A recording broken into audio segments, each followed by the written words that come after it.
Stop. Whatever you're doing, just stop. You think you know the story of World War II? The noble Soviets single-handedly crushing the Nazi horde.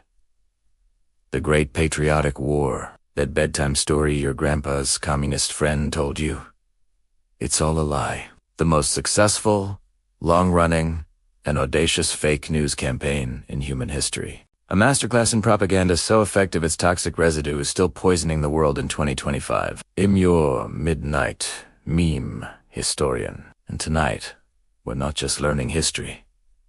We're deprogramming you. This is part 1 of our deep dive into the Kremlin's book of fairy tales, where we will take the 5 biggest Soviet myths about World War II and roast them over an open fire until nothing is left but the greasy, stinking truth. By the end of this, you will understand how the war really started. How Stalin was both an arsonist and a firefighter, and how the same playbook of lies is being used right now to justify new atrocities. This isn't just history. It's a field guide to recognizing bullshit. Let's begin. Myth number 1. Hitler, and Hitler alone, started World War II. This is the cornerstone of the entire Kremlin narrative. The bedtime story they've been telling for 80 years. It's simple. It's clean. It's easy to digest. There was a big bad wolf named Hitler, and a brave, innocent little Red Riding Hood named the Soviet Union, who was just minding her own business, picking flowers when the wolf attacked. It's a beautiful story. It's also complete and utter horseshit. The truth is, World War II didn't start with one villain. It started with a joint venture, a corporate merger of 2 totalitarian regimes who looked at Eastern Europe and saw a buffet. On August 23rd, 1939, while the rest of the world was sweating and hoping for peace, Nazi Germany and the Soviet Union signed a non-aggression pact, the Molotov-Ribbentrop Pact. Publicly, it was a boring diplomatic document. We promised not to punch each other in the face, but attached to it was a secret protocol, a secret, handwritten gentleman's agreement between 2 of history's least gentlemanly gentlemen. This protocol was a shopping list. It carved up Poland, Finland, Estonia, Latvia, Lithuania, and Romania into spheres of influence. It was the most toxic collab in history. It's like if the Joker and Thanos decided to go halfsies on the universe. And then, like clockwork, they went shopping. On September 1st, 1939, Hitler invaded Poland from the west. The world screamed. Britain and France declared war. And where was Stalin? He was playing dumb.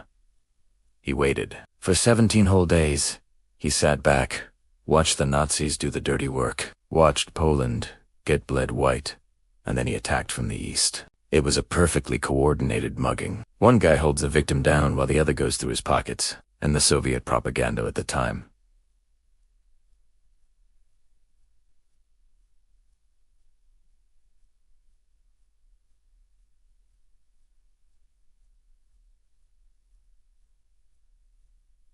Chef's kiss. They didn't call it an invasion. They called it a liberation campaign to protect their Ukrainian and Belarusian brothers.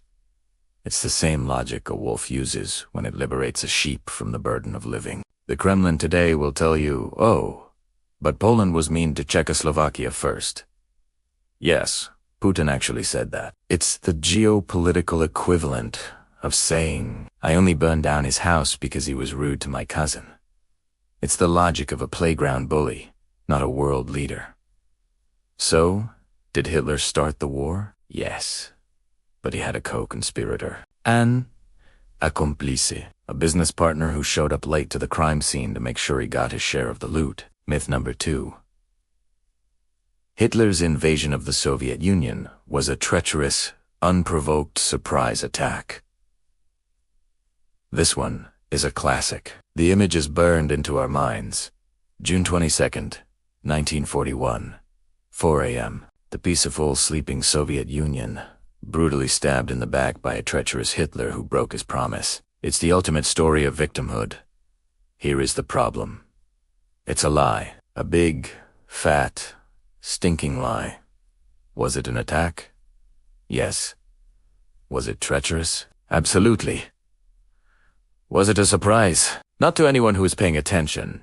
For weeks leading up to the invasion, Stalin was getting warnings from literally everyone. His own spies, like the legendary Richard Sorge in Tokyo, were screaming that the attack was imminent. British intelligence sent him detailed plans. German defectors were crossing the border at night to warn Red Army soldiers. Stalin's response to all this, he called it disinformation. He was so convinced of his own 4D chess genius, so sure that he had outsmarted Hitler, that he refused to believe the mountain of evidence piling up on his desk. He had some of the people who warned him arrested and shot for spreading panic. Imagine your fire alarms blaring, your neighbor is screaming your house is on fire, and you shoot your neighbor for being too loud. That was Stalin's strategic mindset, and the idea that it was unprovoked and without the declaration of war. That's the funniest part. 2 hours before the invasion began, the German ambassador in Moscow, Count Bundar-Schallenberg, literally hand-delivered a formal note to Soviet Foreign Minister a note that spelled out all of Germany's grievances and ended with the line, "The Führer has therefore ordered the German armed forces to oppose this threat with all the means at their disposal." That, my friends, is what we in the civilized world call a declaration of war. A very polite, very German, very bureaucratic declaration of war. Molotov knew. Stalin knew. They just chose to lie about it, because we were treacherously attacked in our sleep. Sounds a hell of a lot better than we made a deal with a crocodile and were shocked when it tried to eat us. Myth number 3. The Soviets fought the Great Patriotic War, not World War II. This is a brilliant piece of branding, a masterstroke of propaganda. Why call it World War II? That would imply it started in 1939, when you were busy invading Poland with your Nazi bestie. You invent a new name. The Great Patriotic War. And you decide it starts on June 22nd, 1941. Poof! Just like that, 2 years of inconvenient alliances, invasions, and war crimes are erased from the history books. It's the ultimate historical It's like a Hollywood reboot that pretends the shitty sequels never happened. And the name itself, Patriotic War, wasn't even original. It was a callback to when Napoleon invaded Russia in 1812. The Tsar called it the Patriotic War then. A century later, when Russia got its ass kicked in World War I, they called that the Second Patriotic War. Stalin just dusted off the old brand name, slapped the word great on it, and sold it to a new generation. It's a marketing trick designed to do one thing: separate the good war defending the motherland from 41 to 45, from the bad war carving up Europe with the Nazis from 39 to 41. And it worked. To this day, in Russia, the war started in 1941, the 2 years before that. Oh, that was just ...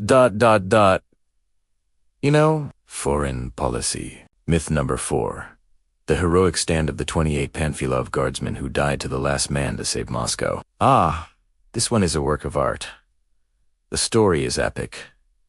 November 1941. The Nazis are at the gates of Moscow. A tiny unit of 28 soldiers from General Panfilov's division stands against an entire German panzer division. Their political commissar utters the immortal line: "Russia is vast, but there is nowhere to retreat behind us as Moscow." They fight to the death, destroying 80 tanks and buying precious time for the motherland. They all die as heroes. It's the Soviet version of the 300 Spartans. It's beautiful. It's inspiring. It's also 100% fake. The story was completely invented from start to finish by a journalist for the Red Army newspaper, Krasnaya's. There was a battle in that area. Sure, Panfilov's division did fight bravely, but the story of the 28, fabricated. The famous quote, made up. The idea that they all died, nope.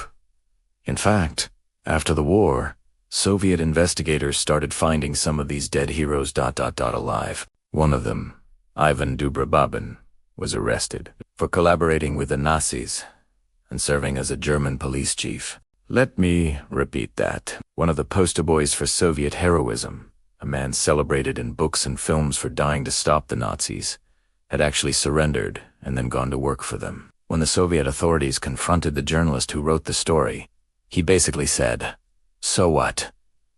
It's a good story. It's what people needed to hear. And the Kremlin agreed. Even after the story was officially debunked by their own internal investigations, they buried the report and continued to promote the myth, because a useful lie is always better than an inconvenient truth. Putin's government even sponsored a new blockbuster movie about it in 2016. When the director of the State Archives published the documents proving it was a myth, the Minister of Culture said, and I quote, "It's a sacred legend. Don't touch it." Translation: we know it's a lie, but it's our lie, and it's good for business. Myth number 5. The Battle of Prokhorovka was the largest tank battle in history. This is the Super Bowl of Soviet war mythology. The Battle of Kursk, July 1943. The climax, the turning point, and at its heart, the legendary clash at Soviet propaganda painted a picture of 1,200 tanks clashing in a single day on a tiny patch of ground. A glorious, brutal, head-on collision that broke the back of the panzer divisions. The reality is, less glorious. There was a big tank battle, yes, but the numbers were wildly exaggerated. It wasn't 1,200 tanks. It was more like 600 on the Soviet side versus about 100 on the German side. And the outcome, it was a disaster for the Soviets. They lost over 300 tanks. The Germans lost maybe 5. The Soviets basically conducted a suicidal frontal charge, throwing their tanks directly at superior German armor and anti-tank guns.